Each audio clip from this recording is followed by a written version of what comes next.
Vamos abrir o papo do trecho de hoje. Boa tarde a todos que nos acompanham pela ferramenta, por todos que nos acompanham pelo YouTube. A gente está ao vivo pelo YouTube. Essa é a terceira edição do Papo do Trecho, um papo que sempre vem trazer informações, especialmente para o mercado de transporte rodoviário de cargas, patrocinado pelo Target Bank. Hoje a gente vai falar da Lei Geral de Proteção de Dados, um tema atualíssimo e que, claro, impacta todos os setores econômicos, inclusive o mercado de transporte rodoviário de cargas. Eu sou Gustavo Abdala, sou Head do Departamento Jurídico do Target Bank, sou Compliance Officer do Target Bank e vou ter a felicidade de mediar esse bate-papo hoje com duas pessoas referências da área. Se vocês me permitem, os convidados, eu vou dar só uns minutinhos para o pessoal ir entrando, depois apresento vocês e a gente começa o nosso bate-papo. Queria já convidar quem está nos acompanhando, seja pelo YouTube, seja pela ferramenta aqui, que fique à vontade para fazer perguntas, né, intervenções no chat. A gente vai tentar capturar algumas delas para responder durante o nosso encontro. Vou dar só mais uns 2 minutinhos para o pessoal entrar e a gente começa o nosso papo do trecho.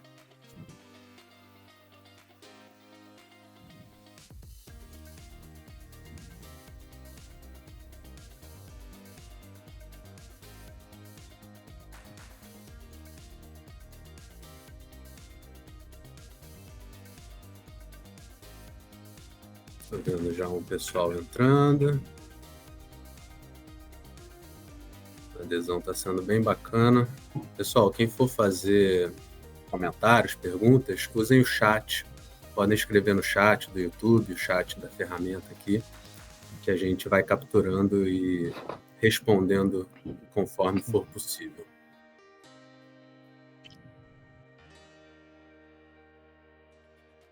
Gente entrando.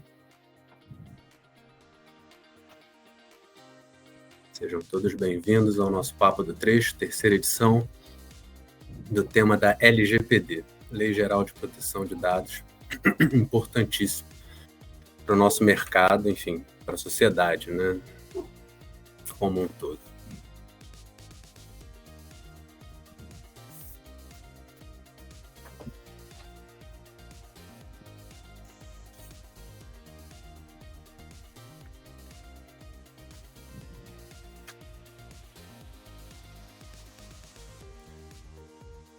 Pessoal, então vamos começar nosso papo. Acho que já entrou bastante gente, o pessoal está pontual, que é ótimo, quer acompanhar desde o início o nosso bate-papo. Vou apresentar nossos convidados hoje. A gente está aqui com um convidado especial, Igor Buitraco, da Claves, que é uma referência em segurança da informação, LGPD, proteção de dados. A gente convidou ele para poder trazer novas visões para o debate.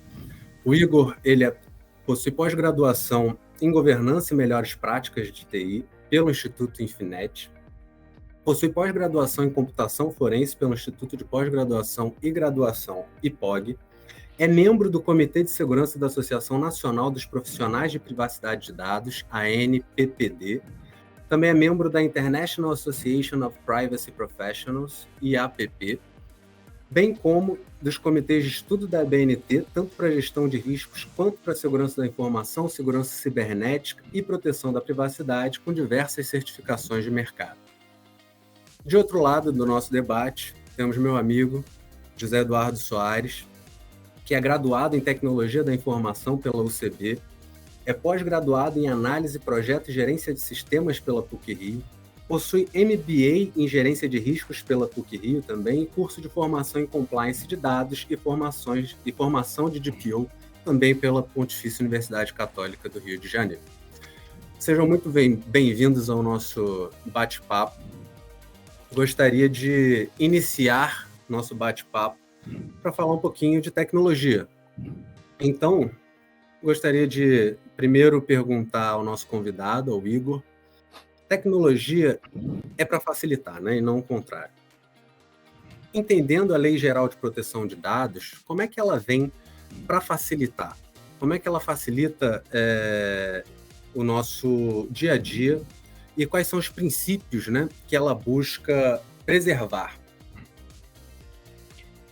Bom, pessoal, primeiramente é um prazer, né, estar aqui com vocês. Você falou tudo agora, né? A tecnologia veio para nos auxiliar. E a Lei Geral de Proteção de Dados Pessoais, né, conhecida como a nossa LGPD, ela não veio para inviabilizar qualquer tipo de negócio, pelo contrário, ela veio para trazer regras, trazer boas práticas, para quê? Para proteger a privacidade de nós, titulares. Então, às vezes, você pode pensar, não, poxa, por causa da LGPD eu não posso fazer isso. Não. É só entender o que é a LGPD, como a LGPD fala, como que está lá na lei, como a Autoridade Nacional de Proteção de Dados fala, e a gente adaptar, seguindo as boas práticas, por quê? Para a gente poder proteger a privacidade de nós titulares. Nós somos titulares, nós somos os reais donos dos nossos dados pessoais, né? Então, ela veio para poder colocar regras, né? Até porque antes a gente via aí um tratamento, quando eu falo tratamento de dados pessoais, eu estou falando coleta, armazenamento, uso, compartilhamento, de forma excessiva. Então, normalmente coletavam-se inúmeros dados pessoais sem sequer ter noção, né, qual a finalidade, qual a justificativa de eu estar coletando. E para isso também, ela criou 10 princípios, né, como você bem perguntou, né? Então, começando pela finalidade. Então, hoje, quando eu trato um dado pessoal, eu tenho que ter um objetivo. Peraí, então se eu vou cadastrar o meu cliente, se eu vou criar uma plataforma para cadastro do meu cliente, a minha finalidade é o cadastro dele. E aí o segundo princípio, a questão da adequação. Os dados que eu estiver coletando do meu cliente, eles precisam estar adequados de acordo com a finalidade. Não faz sentido eu coletar além do que eu preciso. E o terceiro princípio, a necessidade, usar o mínimo necessário. Então, se eu preciso apenas do nome, do e-mail, do telefone, eu não preciso colocar nome da mãe, estado civil e por aí vai. A gente vê, infelizmente ainda, né, quando você vai em determinados lugares, ainda pergunta se você é casado, se tem filhos, e não tem contexto algum relacionado à finalidade daquela coleta. Então, não tem motivo nenhum. O quarto do livre acesso, que é permitir que nós, titulares, tenhamos acesso de forma livre, né, como fala, aos nossos dados. Para quê? Para garantir o quinto princípio, que é a qualidade dos dados. Então, se eu vou me cadastrar para poder comprar um produto, eu preciso que o meu endereço esteja atualizado. Então, com isso, a própria organização, ela garante a qualidade desses dados. A questão do sexto princípio, da transparência. Eu vou ser transparente com o meu titular. Então, vou criar normalmente uma política de privacidade, que é diretrizes de como eu estou tratando o seu dado titular. Então, isso é uma transparência. Na hora que você entra no meu site, tem ali a questão dos cookies, informando que tipo de cookies eu estou coletando e qual a finalidade. Então, eu estou sendo transparente a você titular. O sétimo é como eu sempre falo, né? Não existe privacidade sem segurança, que é exatamente o princípio da segurança. Eu ter controles para proteger os dados pessoais. O oitavo, eu ter medidas preventivas, né? Então, por exemplo, para não ficar um uso inadequado dos dados pessoais. O nono, a não discriminação, que é exatamente para evitar que durante o tratamento haja algum tipo de problema e, como ocorrência, uma discriminação do titular diante do dado vazado, por exemplo, um dado de saúde, né? Imagina só se um dado de uma determinado titular de saúde for publicado. Isso pode trazer uma discriminação. E, por fim, a questão da prestação de contas. Então, tudo que eu falei, eu preciso evidenciar. Então, logs do sistema que, de fato, eu coleto nome, e-mail, telefone e nada além disso, é um exemplo de evidência. Muito bacana, Igor. E é interessante, né? Porque são vários princípios, mas eles são complementares, né? Eles não estão ali isolados, não é uma coisa disfuncional, né? José Eduardo, sobre esses princípios mais aplicados também, enfim, ao seu dia a dia, né? Passo a palavra para você para complementar o nosso convidado. Tá. É interessante, primeiramente eu gostaria de agradecer o convite, né, e a participação de todos que nos acompanham. É um privilégio podermos estar aqui nesse pequeno momento reservado para tratarmos de um assunto tão importante, de tamanha relevância, pois a LGPD veio para ficar. E temos uma comemoração, né, alusiva aos 2 anos que a LGPD completou no Brasil, e isso realmente faz com que tenhamos um olhar especial com relação a dado. Quando a gente fala de dados, quando a gente fala de dado pessoal, quando a gente fala de dado pessoal sensível. E eu gostaria até de colocar, junto com a fala do nosso ilustre convidado, que o dado pessoal, como que configura um dado pessoal, né? Se uma informação ela permite identificar uma pessoa ou um indivíduo, direta ou indiretamente, ela é considerada um dado pessoal. E quantas compras, né, conforme foi falado, nós fazemos ou adquirimos serviços em que várias informações são solicitadas que, de certa forma, não seriam necessárias para aquele objetivo, com aquela finalidade, deixando de lado a transparência, porque eu não sei por que eu informaria dados tão complementares ao que eu preciso fazer, comprar ou executar. E quando a gente pensa em dado pessoal, a gente pensa no nome, no RG, no CPF da pessoa, no próprio gênero, data e local de nascimento, telefone, endereço residencial. Esses são os dados pessoais mais comuns. Até uma localização via GPS é um dado pessoal, porque configura que eu estou passando por ali ou estou ali naquele momento. Um retrato numa fotografia, um prontuário de saúde, um cartão bancário, renda, histórico de pagamento, tudo isso é associado a um indivíduo, a uma pessoa. Inclusive, os seus hábitos de consumo são dados pessoais.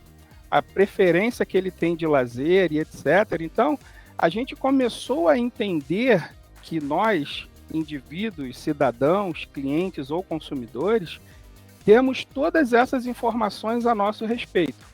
Mas será que, de fato, tudo que nos é solicitado, de fato devemos responder e entregar? Então, a LGPD ela vem de forma construtiva, primeiramente, conscientizar tanto fornecedores quanto clientes, consumidores e pessoas naquilo que de fato estão fazendo, de que forma e se de fato aqueles dados que estão solicitados, eles são realmente relevantes para aquele negócio, para aquela informação, para aquele produto ou para aquele serviço. Perfeito. E o dado pessoal, na verdade, é um ativo muito importante, né, das pessoas. Exatamente. Você mesmo colocou. E aí, enfim, com a LGPD veio também uma autoridade, né, para cuidar desses assuntos, um órgão criado pelo Estado para ser uma agência reguladora mesmo, né? Sim, desse exato. tipo de tema. Então, Igor, quem é essa Autoridade Nacional de Proteção de Dados? Então, a lei ela precisa ter um órgão, né, para poder fazer que a própria seja cumprida. Então, a nossa Autoridade Nacional de Proteção de Dados ela veio com alguns objetivos. Um deles é a questão de estar nos orientando, né, aqui no Brasil. Se a gente pegar um pouco do GDPR, que é o regulamento da União Europeia, cada país tem a sua autoridade supervisora. Quem o nome já diz, né, vai supervisionar. Exatamente como a nossa ANPD, que vai supervisionar a aplicação da lei, quem está descumprindo, quem está cumprindo, orientar, né, trazer cada vez mais uma conscientização. Então, para quê? Para fazer com que os nossos dados, de fato, eles estejam protegidos. Então, não adianta apenas uma lei se não tem quem fiscalize. Então, essa nossa autoridade, e aí, apesar da lei ter sido criada lá em 2018, que ela foi criada, a autoridade ela só veio a ser estruturada em 2020. No segundo semestre de 2021, que ela foi possível de aplicar as sanções, que até agora não aplicou nenhuma. E em junho deste ano, ela foi denominada como uma autarquia, né, que antes ela estava bem abaixo do poder executivo do governo federal, né? Então agora ela está como uma autarquia, que isso foi definido em junho, que é mais um avanço.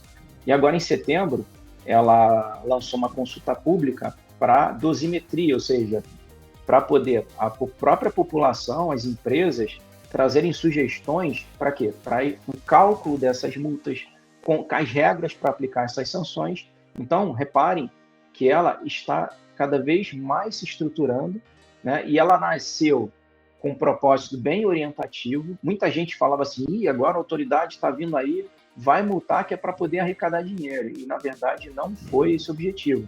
Exatamente com um objetivo bem orientativo, trazer para a gente aí, trazer para os segmentos, né, das empresas como aplicar a lei sem impactar o negócio. Isso foi muito positivo. E agora sim, ela está se organizando para poder ter regras para aplicar as sanções, né? Até porque não adianta você apenas ter regras, você tem que ter sanções para que a empresa saiba que se ela não respeitar aquelas regras, e as regras são basicamente controle de segurança, algo que normalmente uma organização precisa ter para proteger os dados corporativos, só que agora está estendendo para o dado pessoal.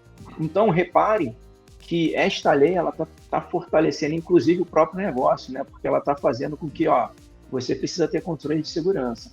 Não tem mais como você ficar operando de uma forma desprotegida e, com isso, né, colocar em risco aí os dados pessoais dos titulares, principalmente.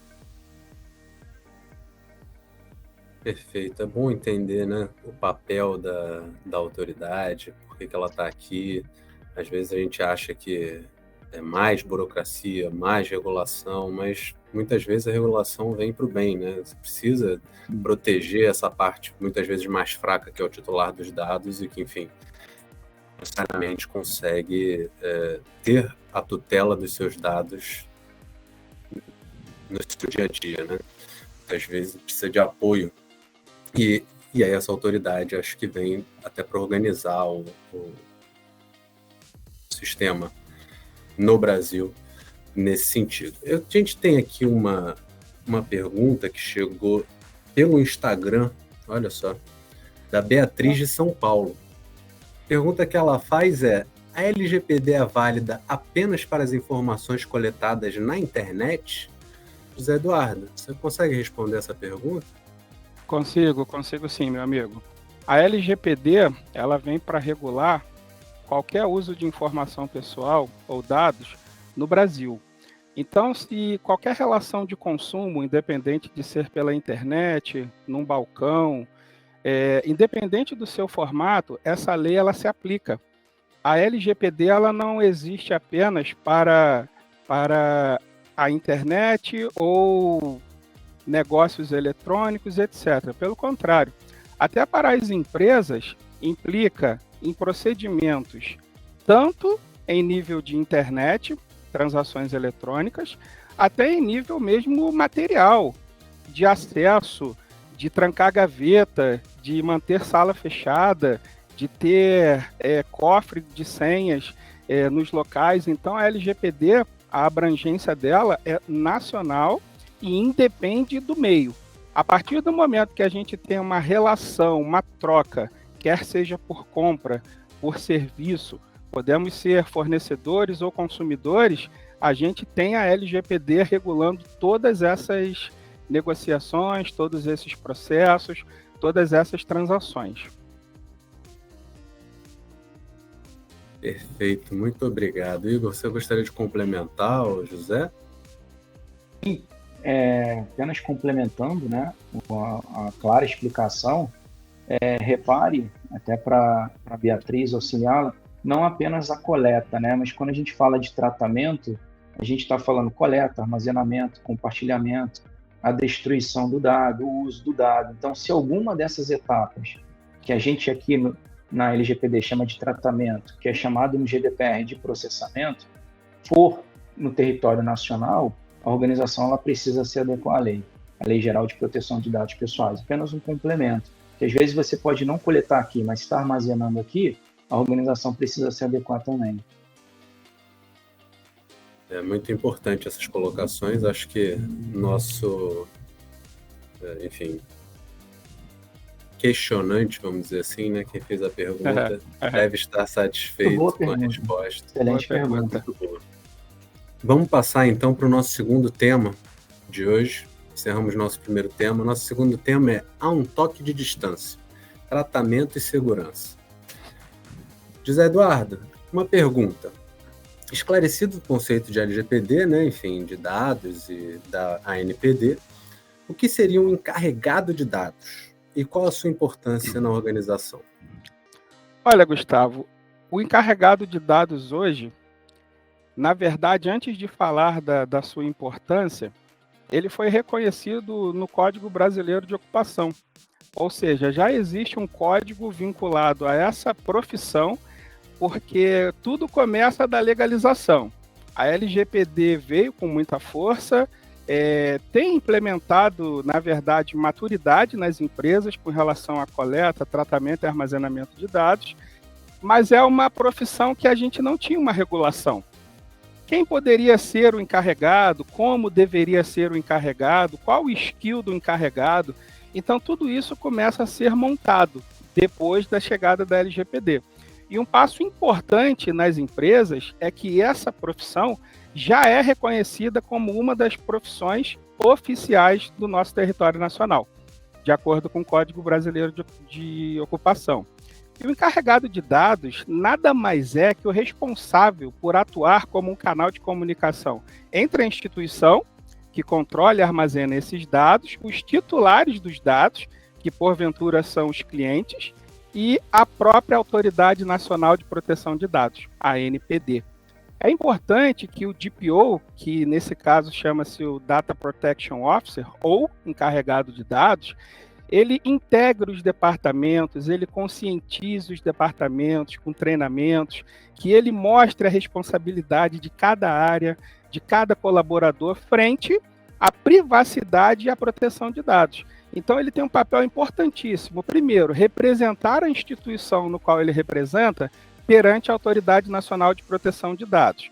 Segundo, ser o porto seguro de qualquer cliente que, em estando insatisfeito, possa fazer uma solicitação, uma verificação ou até mesmo uma reclamação por parte de seus dados que outrora, porventura, tenham sido usados incorretamente. E, em terceiro lugar, ele é a pessoa responsável dentro da organização ou da instituição de promover a LGPD em todas as áreas, desde a área minoritária até a diretoria, conversando com os diretores, presidente, analistas, fazendo com que haja uma integração. Que integração é essa? Conscientização. Qual é o meu papel dentro da minha função? Qual é o meu papel, às vezes, como cidadão? O que eu preciso fazer? De que forma eu preciso fazer? Qual o cuidado que eu devo ter com esses dados que trafegam pela minha área ou por mim? Então, esse é o papel e essa é a importância do encarregado de dados. Apenas complementando o encarregado de dados, nada melhor do que um próprio encarregado de dados falar sobre a função, né? Então, assim, apenas complementando, todo o processo precisa ter um dono, né? E exatamente, o encarregado veio para cuidar do processo de privacidade. Então, é sempre assim, a gente não pode deixar um processo solto, ele precisa ter um responsável. E esse responsável, quem vai fazer com que isso aconteça é o próprio encarregado. Muito bacana. Igor, sempre que você quiser complementar o José Eduardo, não precisa esperar eu te passar a palavra. Fica à vontade. Digo mesmo, tá?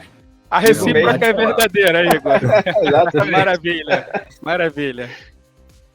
Eu tenho uma outra pergunta aqui, mas agora para o Igor. Igor, quais são os riscos para o consumidor quando há um tratamento ilícito de dados e o que fazer quando acontece um vazamento? Então, excelente pergunta, né? Os riscos vai desde uma fraude, né, com o nosso CPF, o que muito acontece aqui no nosso país, a discriminação, dependendo, como eu falei, no caso de uma doença, né, esse dado vier a ser vazado, né, ou a opção sexual vier a ser vazado, ou a opção política, por isso que a própria lei considera esses grupos, né, a questão dados biométricos, dados de saúde, políticos, opção sexual, tudo isso como dados pessoais sensíveis, exatamente porque eu preciso de ter um cuidado maior no tratamento desses dados, Então, se houver riscos, como você falou, durante esse tratamento e esses riscos não forem mitigados, de fato, esses dados vierem a ser vazados, a primeira coisa que o encarregado ele vai fazer é, ou há riscos para o meu titular? Sim, há riscos. Né? No caso, um grande volume de CPFs, né? Como a gente, infelizmente, costuma acontecer. E aí, nesse caso, comunicar à nossa Autoridade Nacional de Proteção de Dados. E aí, como comunicar? Partindo de uma empresa, aí eu vou falar nos dois pontos de vista. Empresa, controlador. Quem é o controlador? É quem tem o controle sobre todo o tratamento, quem de fato é o responsável legal. Então, ele que precisa, em até 2 dias úteis, comunicar à autoridade. Então, ele, através de uma figura, pode ser ela, um representante legal, o próprio encarregado, vai no sistema do governo federal, né, no SEI, no sistema de petições, vai ter que criar um usuário lá, escolhe lá a opção da própria autoridade, de reportar a autoridade, e sobe um formulário.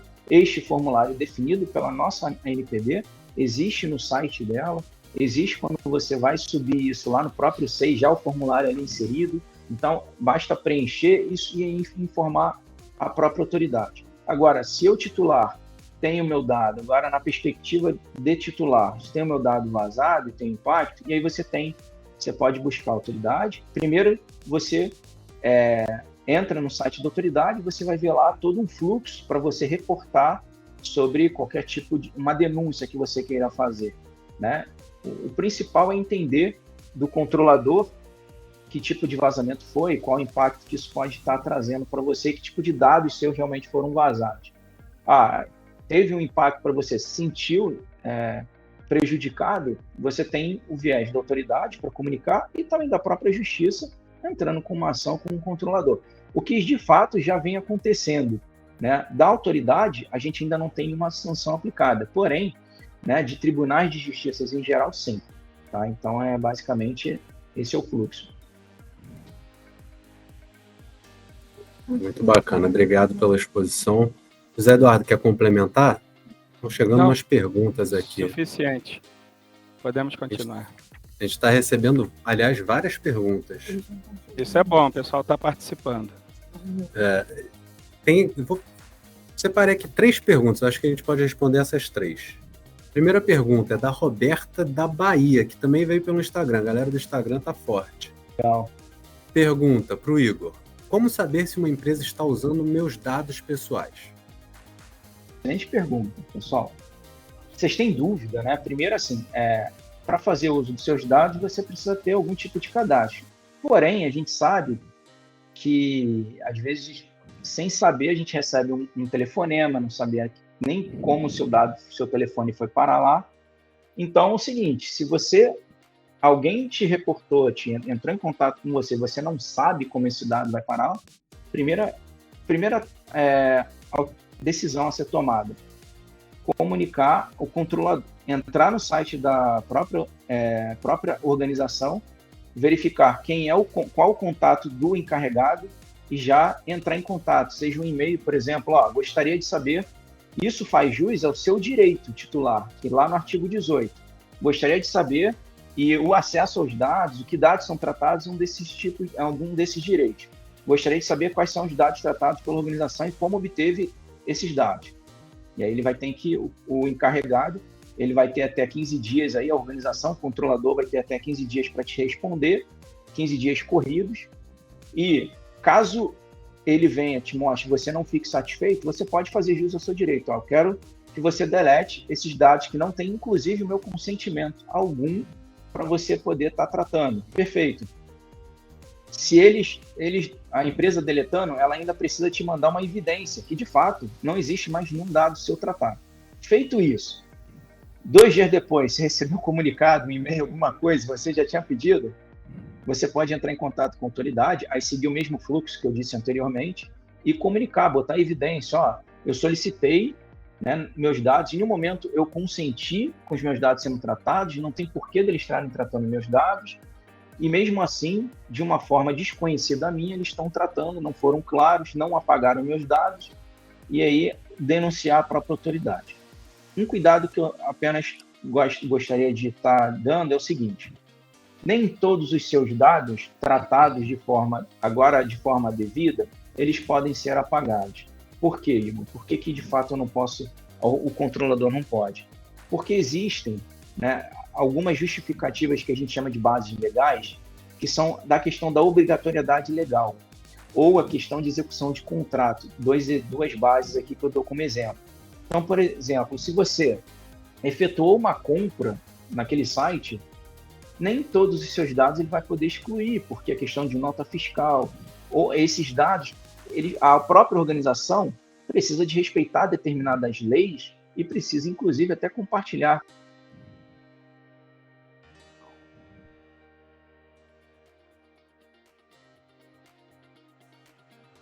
Acho que a gente está tendo um probleminha com o Igor. O Igor travou, né? Isso. Daqui a pouco ele volta. Gustavo, sim. Existe o lado, né, onde instituiu-se ou caracterizou-se um negócio, né, uma prestação de serviço, que foi muito bem explicado pelo Igor, mas tem um outro lado que algumas pessoas, inclusive, me procuram. Poxa, Eduardo, como é que eu fico sabendo se o meu CPF ele está sendo usado para abrir conta, ou se alguém abriu conta com o meu CPF, de que forma eu fico sabendo disso? E às vezes, Gustavo, é muito difícil você responder isso para uma pessoa que tem dificuldades de estar no computador, acessar a internet. E aí eu tento orientar da seguinte forma: para fazer uma consulta do que está acontecendo com o seu CPF, você pode acessar o site registrato.bcb.gov.br. Esse site você se loga pelo login do governo, gov.br, e ali, Gustavo, quando você está no ambiente do Registrato, apenas pelo seu CPF, ele traz todas as suas contas correntes e contas poupanças registrado em qualquer instituição bancária.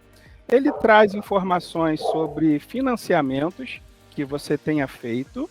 Ele traz também todas as suas chaves Pix e as suas respectivas instituições financeiras. Então, eu acredito que se a gente tiver uma rotina de mensalmente estarmos consultando esse site, chamado registrato.bcb.gov.br, que, aliás, é um excelente site gratuito e disponibilizado pelo governo, a gente conseguiria, de fato, de tempo em tempo, estarmos medindo se os nossos dados estão sendo usados de maneira correta, em mostrando tudo que eu realmente fiz e eu consigo acompanhar, ou me mostrando algo que eu não tenha feito. E aí eu consigo entender onde está sendo usado, em qual instituição bancária, e aí sim eu consigo ter um norte para poder correr atrás dessas questões que não foram autorizadas ou consentidas por mim. Muito bacana, obrigado, José. Igor, você quer terminar, que você acabou caindo? Não. A questão que eu estava falando de comunicar, né, a própria autoridade, e que nem todos os dados, infelizmente, a gente pode solicitar, né, que é a questão da exclusão, até porque são os dados normalmente coletados via consentimento. E aí há uma confusão na hora de, eu posso apagar meus dados, você não pode tratar meus dados. Não é bem assim, porque as próprias organizações, elas têm leis que elas precisam estar respeitando. E essas leis exigem que você guarde determinada informação por um certo período de tempo, que a gente chama da temporalidade. Então, de acordo com a temporalidade, a organização ela precisa armazenar aquelas informações durante aquele devido tempo. Claro, de forma segura, usando um controle de segurança, né, como a gente já falou. Perfeito, maravilha. Vamos passar então para a segunda pergunta. A segunda pergunta é da Amanda Rocha, que veio pelo chat. A pergunta dela é o seguinte: o que são e por que os sites coletam cookies? É verdade que eu posso navegar no site se eu permitir tudo que eles pedem? É verdade que eu só posso navegar no site se eu permitir tudo que eles pedem? Essa é a pergunta dela. Aliás, é uma pergunta que até eu quero entender melhor. Então, muito interessante, né? Excelente pergunta. Vamos lá. Primeiro, a organização, né, o site não precisa coletar tudo para operar, para garantir uma boa usabilidade, né, uma funcionalidade dos serviços prestados lá para o titular. Tá? O que ele precisa são os cookies chamados de essenciais. Quando a gente fala de ter uma política de cookies, né, ter uma gestão, quer dizer o seguinte, quer dizer que os essenciais não cabe ao titular escolher se vai coletar ou não. Por quê, Igor? Porque quando você vai, por exemplo, efetuar uma compra e você seleciona aquele produto para o carrinho, né, aquilo ali é um cookie que está armazenando e você, graças a isso, você consegue levar o seu produto para o carrinho. Senão você não consegue fazer uso do seu site. Então, existe sim cookies essenciais que você precisa para a funcionalidade do serviço. Esses não são opcionais e o que fala a lei, né? Quando é necessário, o controlador precisa apenas deixar claro para o titular o porquê que é necessário. Agora, aqueles de marketing normalmente não são essenciais. Então, estes sim, a própria autoridade, ela ajustou, ela criou algumas diretrizes, inclusive para ajustar o próprio site do GovBR, onde está a própria autoridade, né, a própria página da autoridade, hoje em dia está bem legal. Então, o que eu recomendo? Seguir a página da nossa autoridade. Tem uma política de cookies lá muito bem feita, bem legal, e ela é o nosso exemplo. Então, se você tem dúvidas de como fazer, veja como a nossa autoridade fez. É dessa forma que eu gosto de atuar e recomendo. Então, hoje em dia, ela tem lá uma seção que ela coloca você permitindo a escolher quais cookies, além dos essenciais, você quer que colete. A opção precisa ficar desativada, isso deixa bem claro aqui, sendo que a única que precisa ficar ativada é a opção dos cookies essenciais. Tá? As demais precisam estar desativadas. E aí você, titular, vai escolher. Isso é o que a gente chama de gestão do seu consentimento. É na hora você está gerindo onde você vai dar o consentimento. Tá?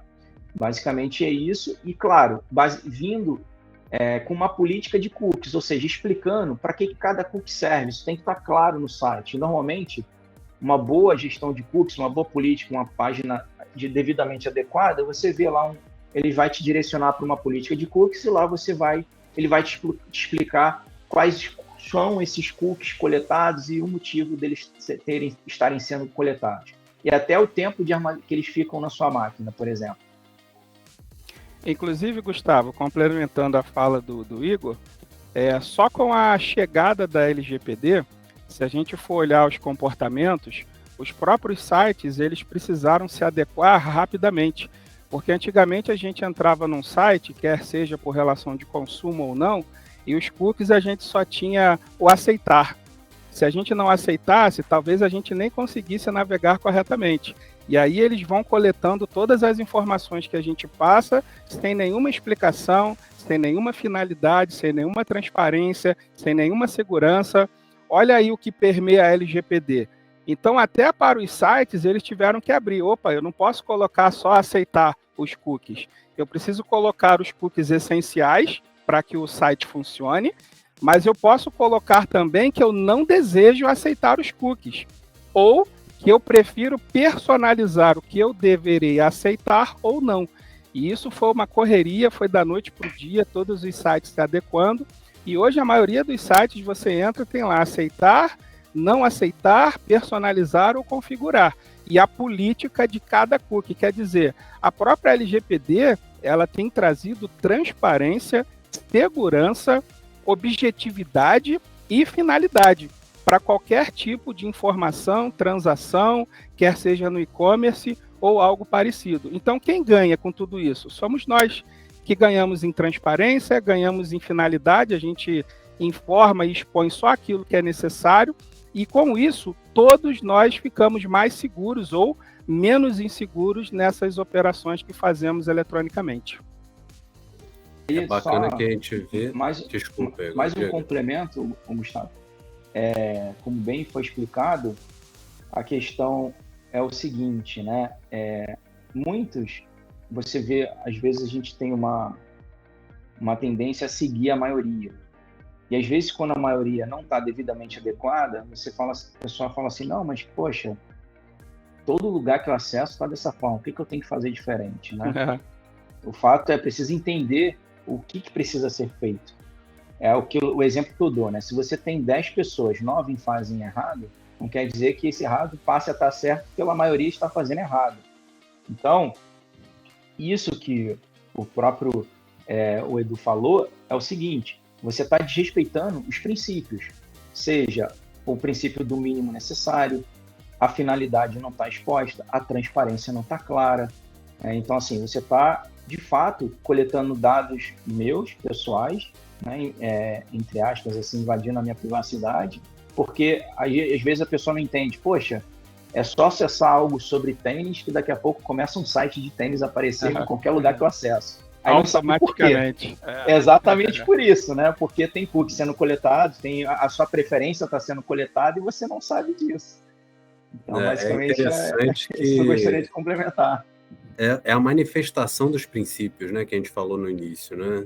Especialmente o da finalidade, talvez, porque você tem que ali deixar claro qual é a finalidade do uso daqueles dados, enfim, da coleta daqueles dados, né? Então, muito bacana. E foi muito bem colocado por você, Gustavo, desculpa, porque você até quando recebeu a explicação, você falou, caramba, eles se complementam, foi o teu termo, e é exatamente isso. Esses princípios associados às finalidades de forma correta, eu não sei se eles se complementam ou se eles dependem um do outro, mas a sua colocação foi perfeita. Eles se complementam. Maravilha. Vamos passar para o nosso último tema, para a gente encerrar nosso bate-papo de hoje. A gente está já na reta final. Nosso último tema, tema 3, tecnologia feita por pessoas. Importância da LGPD para o Target Bank e para o setor de transporte rodoviário de cargas, que é o setor onde o Target Bank atua, né? Então, acho que a gente agora focar nesse mercado vai ser bem interessante. Uma pergunta para o José Eduardo. Por que a LGPD é tão importante para o setor de transporte rodoviário de cargas? Bom, na verdade, nesse contexto nosso de transporte rodoviário de cargas, a LGPD ela traz uma adequação. E nessa adequação, ela impõe grandes mudanças na rotina dessas empresas. Porque, geralmente, esses setores, eles coletam e processam uma quantidade absurda de dados. Uma quantidade enorme de dados nas operações. A gente vê as operações de logísticas através de transportadoras, do próprio frete, dos próprios caminhoneiros, etc. É um eixo rodoviário assim, com um volume de dados trafegados altíssimos. E além desses dados pessoais, né, referentes às equipes internas, fornecedores e prestadores de serviço, existem também aqueles que são agregados, que prestam serviço, mas que na verdade não são funcionários, não são colaboradores, e esses dados se propagam de uma forma horizontal muito rápida, Gustavo. Então, assim, a LGPD, a adequação, ela é muito boa para todas as empresas, de todos os setores e ramos. E no transporte rodoviário de cargas, eu acho que você precisa ter uma atenção maior, porque o volume de dados ele é muito maior. Inclusive, quando eu contrato uma operação de transporte, eu deveria entrar em contato com a empresa e saber dela, juntamente com a área comercial, que dados serão necessários para que seja feito um determinado tipo de trabalho, que informações serão necessárias para que aquele trabalho seja feito, quais informações serão coletadas no decorrer desse trabalho, quando realmente a carga está saindo de um ponto a outro, se esses dados coletados, eles respeitam o princípio da finalidade.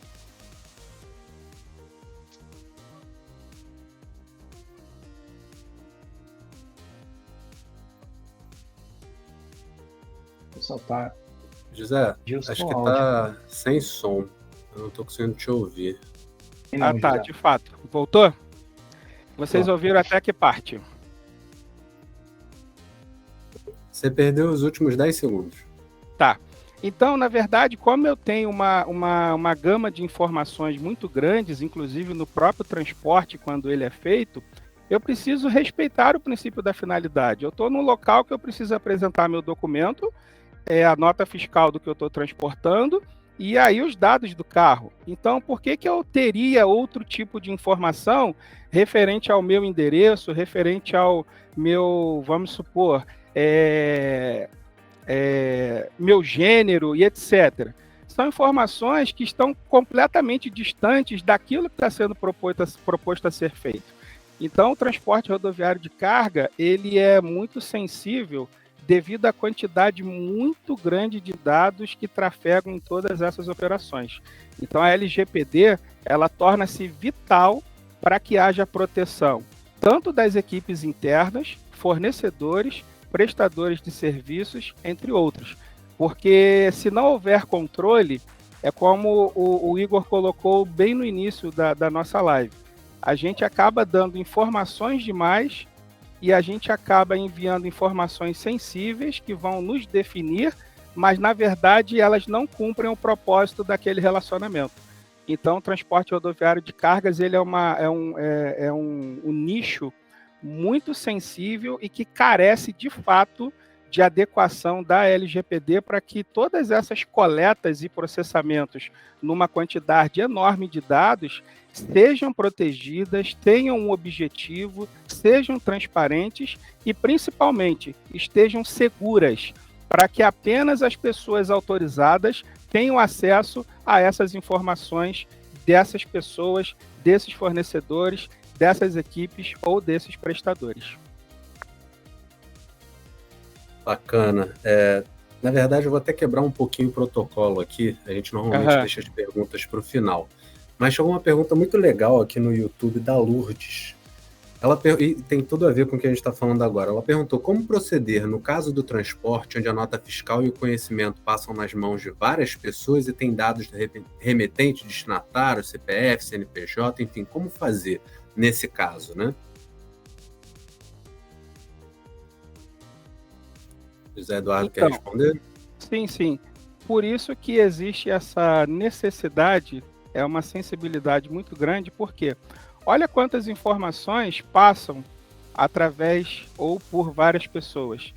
Então, eu preciso que quando a área comercial ela seja envolvida nesse tipo de trabalho, eu preciso garantir àquelas pessoas que estão contratando esse serviço que aquelas informações serão armazenadas no nosso data center, que a gente não vai compartilhar esses dados com nenhuma outra empresa, que aquelas informações são para uso restrito e que para aquela operação funcionar, eu garanto que aqueles dados coletados ou informados são extremamente necessários. Eu preciso dar essa garantia, eu preciso dar essa clarividência de que todo esse material coletado, todo esse dado coletado para este documento, ele precisa respeitar e atender o seu principal objetivo, que é a sua finalidade. Se as informações estão lá, é porque eu preciso prestar conta dessas informações para que aquele serviço ocorra. Se eu preciso ter esse transporte, se eu preciso ter esse meio de transporte para poder fazer com que algo chegue em algum lugar, eu preciso respeitar justamente o que as empresas que estão ligadas e que controlam, como a NTT, por exemplo, exigem. Se para que isso aconteça, a NTT exija essas informações, nós precisamos, de fato, solicitar essas informações. Mas eu preciso dar essa segurança ao meu cliente, dizendo que o que a gente pede é restrito e só estamos pedindo porque é o mínimo necessário que a NTT aceita para que aquilo seja regulado e seja procedente, para que possa acontecer. Gostaria de complementar, Igor? Sim, só pontuando, de fato, a mercadoria, quando chega na nossa casa, ela precisa estar com os nossos dados, né? Existe uma obrigatoriedade legal para isso, então é necessário, só que aí cabe a cada organização a implementar medidas de segurança para evitar que essas informações fiquem visíveis, que fiquem de fácil acesso para a pessoa pegar, acessar, depois de dobrar e colocar de volta na embalagem. Então, precisam de ser criados meios, aí a própria organização vai estudar a melhor forma, de acordo com a sua realidade, para que cada vez mais mitigue o risco desse documento ser indevidamente acessado e o dado vazado. Correto. Maravilha. Gente, a gente já está chegando ao final do nosso encontro, a gente tem mais 10 minutinhos. Queria fazer uma última pergunta para a gente encerrar esse tema da tecnologia e do transporte rodoviário de cargas, né? Claro, voltado para a LGPD. Uma pergunta ao Igor. Uma última pergunta, 5 minutinhos que a gente tem para responder. No final a gente usa os 5 minutos para ver se tem alguma pergunta, enfim. Então, em 5 minutos, Igor, os comerciais das empresas devem tratar a LGPD como um diferencial na hora de negociação com o cliente? De fato, respondo que sim, se a empresa estiver adequada, né? Isso daí... Então, assim, tirando por nossa lei já está há 2 anos em vigor, então, de fato, e é uma obrigatoriedade legal, uma lei que toda organização precisa cumprir, desde que trate dados aqui no nosso território. Então, sim, né? Apesar de já termos 2 anos de lei em vigor, ainda assim é um diferencial. E aqui eu dou como exemplo as próprias empresas, quando buscam seus fornecedores, o que eles fazem de início? Avaliam as medidas de segurança implementadas que o fornecedor, que existe na infraestrutura do fornecedor, assim como as de privacidade. Então, baseado nessa avaliação, que normalmente é conhecido como assessment, por exemplo, você consegue diferenciar e também ter um poder de decisão não só relacionado ao valor, mas sim relacionado também voltado para a segurança da informação. Perfeito. Muito obrigado. A gente tem umas perguntas que chegaram agora. Pergunta do Pedro, que trabalha em uma transportadora. Quais benefícios a LGPD traz para a minha empresa? José Eduardo. Olha, quais são os benefícios? São muitos, né? Porque, como eu falei, até buscando um pouco do que eu falei dos cookies, as nossas informações elas eram coletadas sem o nosso consentimento. E só na implementação da LGPD e através dos cookies dos sites, isso já mudou. A gente já tem opções de aceitar, não, ou não aceitar, ou de customizar a nossa resposta. Então, claramente, a LGPD, para toda e qualquer empresa, o que ela traz em primeiro lugar? Organização. Eu preciso estar organizado a ponto de entender quais são meus processos. Eu preciso estar organizado a ponto de entender que dados compõem ou fazem parte dos processos que eu tenho. Se eu não tenho esses processos levantados ou mapeados, eu preciso levantá-los para poder organizá-los. Em segundo lugar, conscientização e responsabilidade. Eu tenho uma empresa organizada com os processos definidos e eu preciso conscientizar e responsabilizar aqueles que participam desse processo ou que manipulam essas informações. Porque a partir do momento que eu tenho uma Autoridade Nacional de Proteção de Dados, eu tenho um encarregado de dados que recebe qualquer tipo de comunicação, através de uma reclamação de um cliente, uma insatisfação, ou até mesmo por dúvidas, eu preciso ter o meu corpo todo de colaboradores, inclusive a diretoria, conscientes e responsáveis daquilo que estamos fazendo, de como é o nosso papel, daquilo que precisamos passar para o nosso cliente. Ou seja, precisamos dar transparência nas relações e segurança. Então, eu posso resumir que a LGPD traz os seguintes benefícios: organização, conscientização e responsabilidade, transparência nas relações e segurança. Esses são os ganhos que a gente tem com a chegada e implementação da LGPD. Complementando exatamente o que o José Eduardo falou, a elevação da maturidade em segurança, isso mudou. Se hoje, por exemplo, a sua organização ela consegue contratar um fornecedor e proteger melhor, fazer com que ele proteja melhor seus dados, porque dificilmente hoje uma única empresa ela executa todas as camadas de tratamento. Muitas vezes não é ela que armazena os dados, mas ela pode, graças a uma lei que veio, né, claro que não foi objetivo da lei beneficiar as organizações, ela não veio para inviabilizar o serviço, ela veio ela veio para não inviabilizar o serviço, mas com um foco principal no titular, proteger a privacidade do titular. Porém, como que eu faço isso? Elevando a maturidade de segurança de cada organização. Então, se hoje uma organização ela vai contratar um fornecedor para armazenar seus dados, e aquele fornecedor ele tem hoje em dia a consciência dele tá diferenciada, como foi o Eduardo falou, é graças a uma lei que está vindo e as organizações estão se conscientizando. É graças a uma lei que está falando, você precisa proteger esses dados. Então ele vai já, independente de você ser cliente dele ou não, ele já vai proteger os dados que ele armazena. Então quando você buscar contratar um serviço dele, você está contratando um serviço de maior qualidade, que ele também vai estar protegendo seus dados. Então acaba que beneficia como um todo. Muito bacana, gente. Obrigado pelas respostas. Está chegando muita pergunta para a gente. Infelizmente, a gente não vai conseguir responder todas. Não tem como. Nosso tempo está acabando. A gente tem 5 minutos. Eu vou escolher uma última pergunta para a gente responder em 3 minutinhos e a gente encerra nos últimos 2 minutos para a gente respeitar o horário. Última pergunta. Quais práticas as companhias podem adotar em seus processos logísticos para se adequarem à LGPD? Quais práticas? Usar controle de segurança.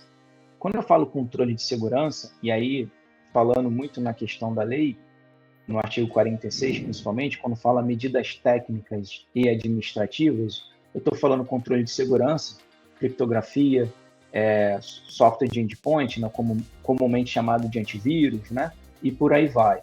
Aí, Igor, mas o que eu posso ainda utilizar para eu poder me guiar? Você tem normas, frameworks, boas práticas de segurança. Você tem a ISO 27701, que é questão de privacidade. Você tem a ISO 27018, que é privacidade em nuvem. Você tem o SysControls, que também é um framework de segurança e também utilizado muito para privacidade. Então, assim, não precisa reinventar a roda, tá? E como eu falei de controles técnicos, você também pode fazer uso de controles administrativos, que são, por exemplo, conscientização, que a gente está fazendo agora esse bate-papo, a questão de políticas, processos. Então, tudo isso são controles administrativos. Então, basta fazer uso de um bom framework, de uma norma, ou, se for o caso, ver uma empresa de consultoria especializada no assunto para poder te ajudar, mas não precisa reinventar a roda. Isso que eu posso falar para você. E apenas complementando, Gustavo, a gente precisa ter a consciência que entre pessoas, processo e tecnologia, a gente precisa estar com o olho sempre atento nas pessoas, que são nossos pontos de vulnerabilidade, as nossas brechas. Por mais que a gente invista, tenha tecnologia, tenha recurso financeiro para trazer as melhores ferramentas, as pessoas sempre serão as mais suscetíveis a clicar naquilo que não deveria, a estar no momento emocional diferente e cair numa engenharia social, num phishing, e vir a comprometer todo esse trabalho de implementação da LGPD, bem como os controles, né, que ela exige, tanto em nível de segurança quanto em nível de informação. Então, temos esse cuidado muito especial com as pessoas, que precisam ser treinadas, capacitadas, e elas sempre terão uma atenção especial, sempre, em qualquer organização. Perfeito. Gente, nosso tempo está acabando. Queria agradecer muitíssimo a presença dos dois, agradecer ao Igor Buitrago, agradecer ao José Eduardo Soares, especialistas no assunto. Muito obrigado por esse tempo, por essas explicações. Queria agradecer a todos que participaram pela ferramenta aqui, que participaram pelo YouTube, que participaram pelo Instagram, mandando perguntas por lá. Então, muito obrigado a todos. Isso é que faz o bate-papo ser realmente um bate-papo. Não conseguimos responder a todos, né? Mas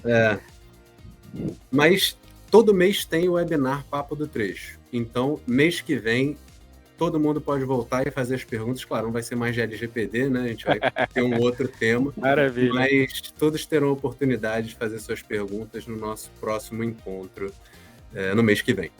Então, maravilha. Gente, agradecer a todos. Vamos encerrar nosso papo hoje. E é isso. Até a próxima. Obrigado, Gustavo. Obrigado, Igor. Obrigado a todos aí que nos assistiram. Agradeço, uma boa tarde a todos. Agradeço a todos, agradeço o José, agradeço o Gustavo. e a todos aí os nossos ouvintes. Um abraço, Obrigado, pessoal. gente. Até a próxima. Encerramos o Papo do Trecho, terceira edição. Forte abraço. Abraço. Tchau, tchau.